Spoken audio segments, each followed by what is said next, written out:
I've just come watching Jawan, the much anticipated movie. And the first thing I can tell you is that there are no distractions in a movie. They're completely all out political messaging and the power of Shah Rukh Khan. Now, remember what happened after his son was arrested and then eventually got a kind of a clean chit? He was largely silent. Pathaan was released around the same time, but the movie was a little bit more masala movie with lots of dance, Ghana, and like any good, powerful hero and so on and so forth. But in this movie, he sends out multiple messages, which I'm going to be talking about. In a sense, is the breaking of the silence of Shah Rukh Khan, which comes across in this movie, Jawan. Of course, the big dialogue, which comes roughly towards the end. There are two characters mainly. There are two Shah Rukh Khans.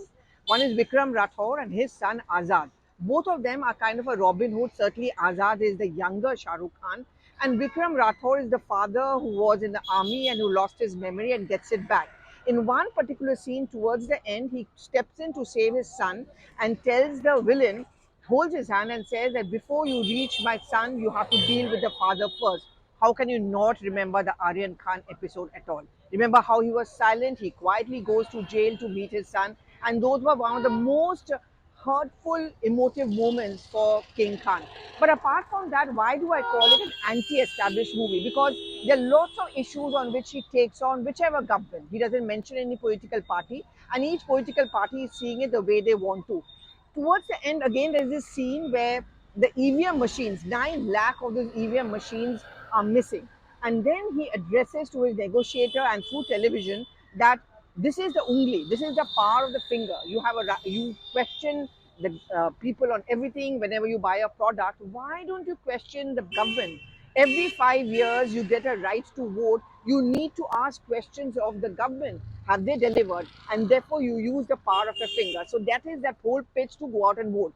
But like Chakde India, where he was a coach, and he used the team over there to kind of, in a sense, vindicate himself because he was called a Deshdrohi. Over here, the movie is actually run by most of these large number of women who are in prison for no fault of theirs. Here again, I find that Aryan Khan angle to it, where basically most of those prisoners are the ones who have been in jail for crimes they did not even commit, and then how he ensures that they get a clean chit. What are the points which he raises in the movie? First of all, he talks about the farmer's suicide, how he gets money out of the agriculture minister, gives it to those 9 lakh farmers into their account because they are the ones who were committing suicide as they were not being able to pay back the debt. Again, one attack on the government. Second is on the healthcare system. How you have a scene where the health minister is boasting about the fact that you shoot me, मैं किसी भी hospital में सरकारी hospital में चला जाऊंगा and वहाँ पे I'm going to get the best treatment, and he's actually shot. And the movie then goes on to show that he did not actually get any healthcare because the basic facilities were not available in that particular hospital. And then of course I'm talking about guns. Remember, Vikram Rathore is an army man, and the movie also talks about one encounter where the operation fails because all the Jawans over there die because they had guns which were not even working properly. And that is where he says that the gun supplier, because that's where a lot of money and corruption takes place, and he should actually face court martial, and then the movie goes on from there. And therefore, I see it as a powerful anti established movie.